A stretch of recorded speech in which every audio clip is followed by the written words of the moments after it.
Welcome to the MLB Coast to Coast podcast, brought to you by Play Picks and the Lines. Coming to you from the West Coast, Josh Lander, joined by my guys, Mo Nuwara and Nate Weitzer, talking all things baseball with you guys this season on this version of the Coast to Coast podcast.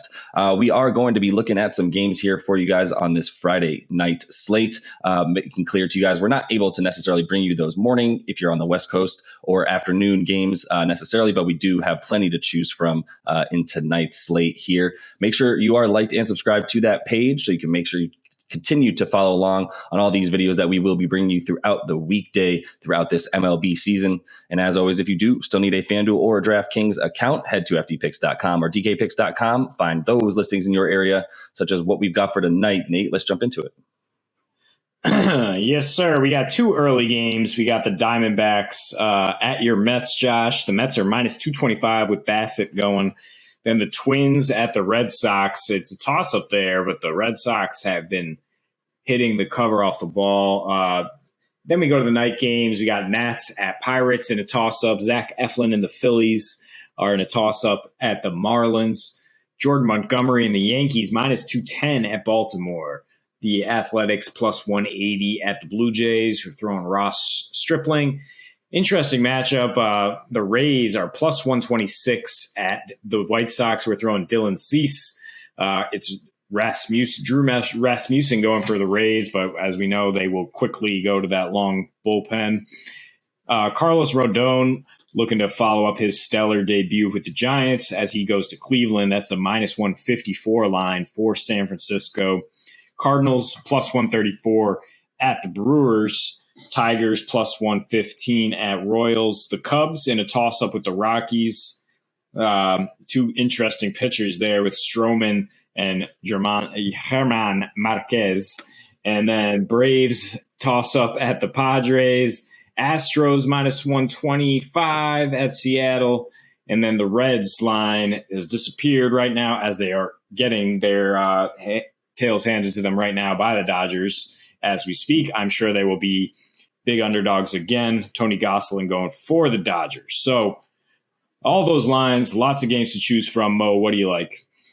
So one of the games that actually just stuck out just a little bit to me, and I know stuck out a little more to you, is the Giants. The Giants at the Cleveland Guardians, mostly because of Carlos Rodon. He's, as you noted, up 2 miles per hour on his heater. And last year was his career best heater, and it fueled the best numbers he's ever had. And he was only averaging around 95 miles per hour last year. So it's honestly a little bit terrifying to think what he's going to be doing to batters if he's up throwing 97. And he started off with a heap of strikeouts in the first game.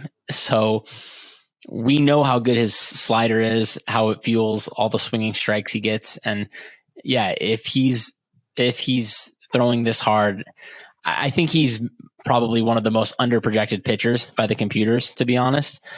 I would probably say he deserves to be in the very most elite tier, just expecting something like a 3 ERA, maybe even a little better. So I know they're big favorites, but I am kind of watching that line. It's a little under where I think it should be. So if there's any movement away from the Giants, I'm definitely going to be hopping on that. I haven't locked it in yet. I'm still waiting to see where the line goes. Yeah, I mean, he's a Cy Young candidate. I'm trying to find the market for where he would be there. And usually when you have a guy like that going up against not an ace and Zach Plesac, you're getting minus 190 or so. So, yeah, I think there is some value there. Also, wouldn't mind taking the run line with the Giants, who went 55 or 55 and 28 to the run line on the road last season, 19 and 5 after a day off as they hit the road here. But really, for me, it's about attacking Rondon's props and just backing him. I mean, he was just filthy in that debut against the Marlins. Granted, and they only let him go 5 innings, 90 pitches, but 23.5% swinging strike rate, just a 56% contact rate, did not allow a single line drive, 12 Ks. he no-hit this Indians lineup last year. He also, he faced them 6 times in the last couple of years. The Guardians. Sorry, not politically correct there. But Cleveland has been pretty bad against lefties. I know they kind of turned it around towards the end of last season, but yeah, it's not a surprise that he was able to hold them in check at times. And he started last year really hot as well, right? I mean, in March and April, a .72 ERA and a .085 batting average against. And then he's kind of got that bulldog mentality when there's men on base. Last year, 15 K per 9 ratio and a 1.2 FIP in high leverage situations. So he's just a guy I want to back in terms of keeping his team, in position to win games. And the Giants bullpen, obviously excellent, obviously a very well-rounded team. Plesac is just an average pitcher as far as 4.67 ERA, which is almost exactly what he's projected for this season. And a nice debut against the Royals, blanking them. But I think that the Giants have a much better scout team and a much better ability to get to him in this interleague matchup. Yeah, no, I would concur with that. Out here in the Bay, I'll tell you, Rodon is one of those pitchers that comes over to the Giants and you just go, you hand him to this staff right here, and you feel pretty good about what he's going to bring to the table. Moving on to actually the Central here in the NL, looking at the Cards taking on the Brewers. I know you think this is kind of a tough spot for the Cardinals, actually, and I know you're not too impressed with their starting pitcher tonight.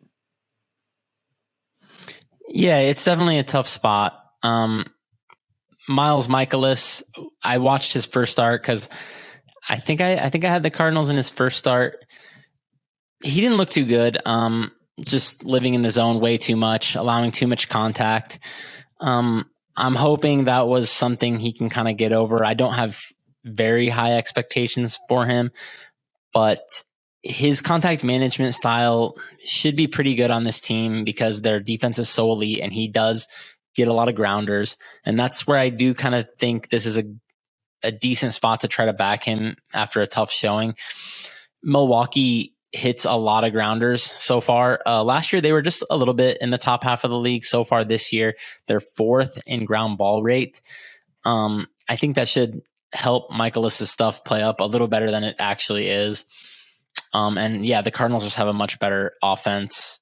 I'm also not that scared to fade the Brewers bullpen as I normally am, just because Devin Williams doesn't look that good right now. He's probably honestly the scariest arm they've got, even though I know Hader gets all the attention, but I mean, Devin Williams is really, really good when he's on, but he's not been on. And I think their bullpen is a little thin without him. So I think above plus 130, or at least at plus 130, anything above that, I'm pretty happy with. I think the Cardinals are worth a play here. I know that most people are not going to want to back them with a starting pitcher deficit like Michaelis against Freddie Peralta, but I think it's a decent spot to take some plus money value here. Yeah, I mean, I'm still sour on the Cardinals for firing Mike Schilt after that. The way that last season ended, it seems like they're kind of reaping some bad benefits so far this season. I mean, they basically only handled the Pirates. And if the Brewers can just provide average offense, I mean, you'd think they'd be able to hold on in some of these games. And this is a key early one for them to control the division. But I mean, looking at another Central team, the Cubs, that continues to surprise in terms of how they're swinging the bats. I'm actually not that high on offense in this game at Coors Field, though, with Marcus Stroman and Marquez. Both have really good ground ball rates, and Marquez really seems to know. I mean, he seems to lock in because he's at Coors and say, I can't let anything in the air here. Much better home splits last year, went 8-3 with a 3.6 ERA and a 0.79 home run to 9 ratio. Good stuff in his debut against the Dodgers, despite allowing a lot of contact. I mean, he held them to 3 hits and 1 earned. Ground ball rate has increased every year for this guy. Does it against righties and lefties. And Stroman is very good in righty-righty matchups. Good ground ball rate on the road. And now the Rockies are much more of a righty-heavy lineup with Brian and Cron and everyone. So I'm kind of backing both starting pitchers to do decently here and say maybe you want an under 5.5 runs in the first 5 innings. I'm not too bullish on going under 10 runs at Coors Field with 2 mediocre bullpens, because who knows what can happen in those late innings. But I think we'll get solid starts from these guys. Yeah, I think I'm with you. And just to piggyback on what you said about the grounders, I think that's honestly the most key thing here is just how good these guys are at inducing the worm burners. And then you look at the batted ball metrics so far from these teams. Colorado, number 1 most grounders hit. Chicago, number 3. So these teams are going to be playing right into the strengths of these starting pitchers, I think. So I am a fan of the under. And like you said, kind of iffy bullpens. So might want to play first 5 if you are a little on the risk averse side. Yeah, I mean, iffy, at least definitely for Colorado. I think the Cubs have at least shown the ability this year to put up decent numbers for them. If Stroman does fail to go past 6, and you do either way, I think you do like that upfront bet even more, just knowing that no matter what Stroman does there, you have that great support there. And I mean, there is there is the possibility that Marquez gets a slight touch up there from the Cubs. That's the only thing that would really scare me is how much, if he does keep it on the ground, no matter what. I think they're good. And like you said, Nate, he has good numbers at home last year, so he knows what he's doing there at least. But if something does get away from him, I mean, the Cubs so far do have good numbers specifically against right-handed pitching, but it's a matter as well as how long you think the Cubs offense will play at such an elite level. So we'll see how long that lasts. Either way, that is all the time we have for you guys in this one. Pretty nice Friday night slate. We all love weekend baseball. So definitely like and subscribe to that page. Continue to check out these videos with you guys as we head into the weekend here. And until we see you next, happy betting.